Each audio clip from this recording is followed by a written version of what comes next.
The story of Iceland's settlement begins with its discovery by Norse explorers. It was a time of great adventure and exploration for the Vikings. Their longships allowed them to travel vast distances across the open sea. In the mid-9th century, these brave Norse mariners stumbled upon a new land. The first recorded discovery of Iceland is attributed to Nadod the Viking. He was a Faroese explorer who accidentally discovered the island around 850 CE. Nadod named it Snyland or Snowland due to the heavy snowfall he encountered. A few years later, a Swedish Viking named Gardar Svavason circumnavigated Iceland. He realized it was an island and named it Gardarsholmur or Gardar's Isle. However, it was the Norwegian Viking Floki Vilgerdarson who gave Iceland its current name. Floki sailed to the island with his family around 865 CE. He climbed a mountain and saw a fjord full of drift ice, inspiring the name Iceland. Despite the harsh conditions, Floki and his crew spent a winter on the island. These early discoveries paved the way for permanent settlement. For many Vikings, especially those facing political pressure in Norway, Iceland represented an opportunity for a new beginning. Our knowledge of Iceland's early settlement largely comes from two important texts, the Islendingabok and the Landnámabók.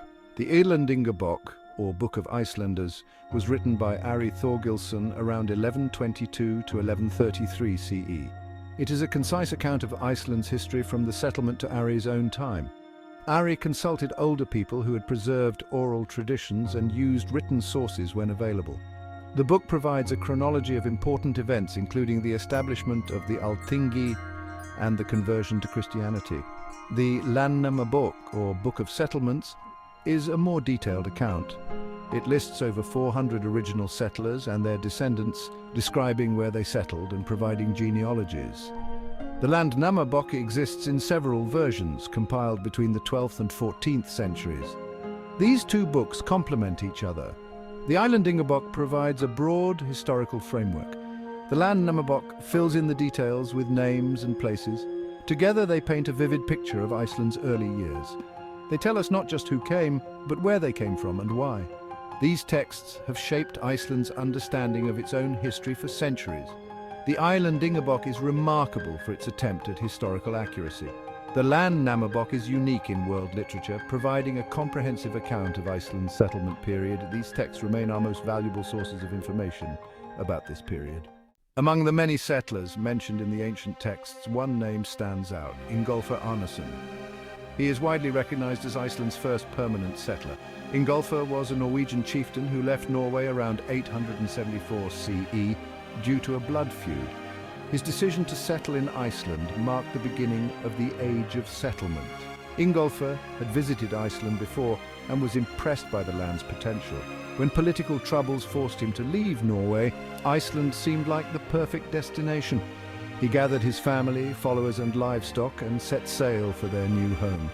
The journey was long and perilous, but they persevered. As they approached the coast, Ingólfur performed a legendary ritual. He vowed to settle wherever the pillars washed ashore. True to his word, Ingólfur established his farm at that location. This spot would later become Reykjavik, the capital of Iceland.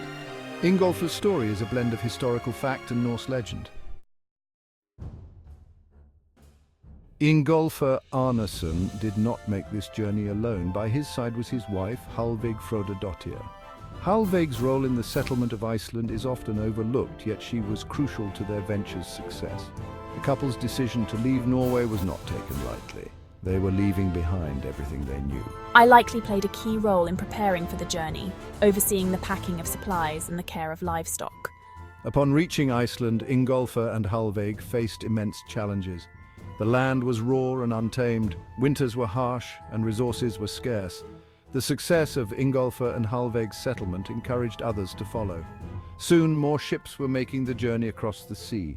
Each new arrival looked to Ingólfur and Hallveig's settlement as an example. Their perseverance laid the foundation for the Iceland we know today. The spot where Ingólfur's high-seat pillars washed ashore would become Reykjavik, Iceland's capital and largest city. The name Reykjavik means smoky bay in Old Norse, likely referring to the steam from hot springs in the area. It had a good, natural harbour and fertile land nearby. Ingólfur's settlement was modest at first, consisting of a longhouse and outbuildings for livestock. Inside, a long hearth ran down the centre, providing warmth and light during the long, dark winters. Today, Reykjavik is a modern city, but it still honours its Viking roots. The arrival of Ingólfur and Hallveig marked the beginning of a significant migration. Over the next 60 years, thousands of people would make the journey to Iceland. This period, from about 870 to 930 CE, is known as the Age of Settlement. Many factors drove this migration. Some were fleeing political turmoil in Norway. The settlers came primarily from Norway. Some came from other Norse settlements in the British Isles. There were also settlers from Sweden and Denmark. This diverse mix shaped Iceland's culture and language. The journey required careful planning and preparation. Settlers had to bring everything they needed to start a new life. The voyage itself was perilous. Those who made it faced the challenge of finding suitable land. The Landnámabók provides fascinating details about these settlers. It lists over 400 principal settlers and their families. The book includes stories and legends about many of these early Icelanders. These tales give us a glimpse into the personalities and motivations of the settlers. They paint a picture of brave, resourceful people determined to build new lives. The settlers brought with them Norse language, religion, and social structures. These elements would evolve in isolation, creating a distinctly Icelandic culture. This culture would later produce the great Icelandic sagas. While Norway was the primary source of settlers, Iceland's early population was remarkably diverse. The Landnámabók reveals a complex tapestry of origins. Many settlers came from Norse colonies in the British Isles, often with mixed Norse and Celtic ancestry. From the Orkney and Shetland Islands came settlers with strong Norse traditions. These islands had been under Norse control for generations. The settlers from here were skilled mariners and farmers, well adapted to island life and harsh northern climates. Their experience proved valuable in Iceland's challenging environment. They brought with them techniques for building with stone and turf that were well suited to Iceland. The Hebrides and Ireland contributed another significant group of settlers, often with a mix of Norse and Gaelic ancestry.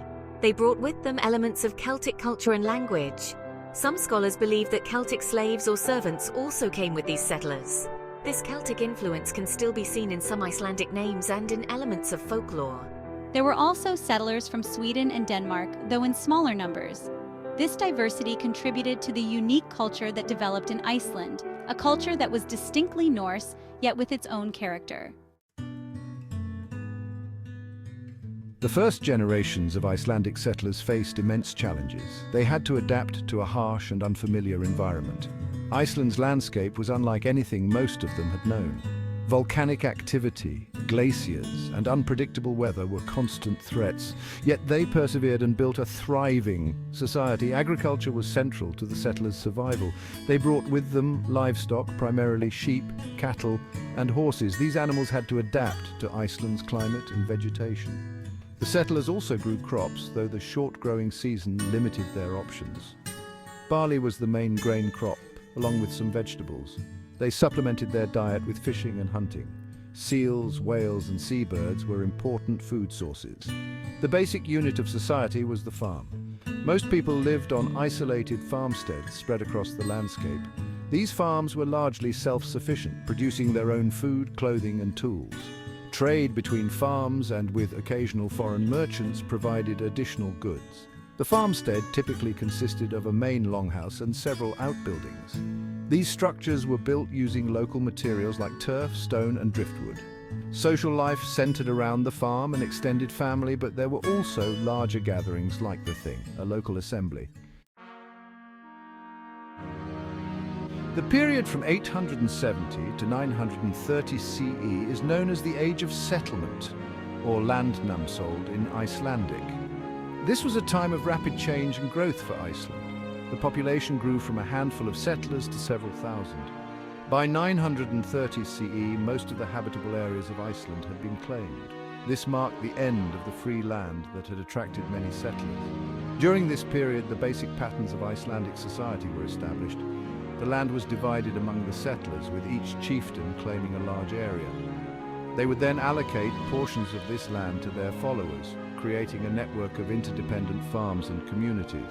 The chieftains, or godar, became the political and religious leaders of their areas. The settlers brought with them their Norse religion and customs, building temples to their gods and continuing their traditional practices. As the population grew, so did the need for a more organized system of governance. The chieftains began to meet regularly to settle disputes and make decisions affecting all of Iceland.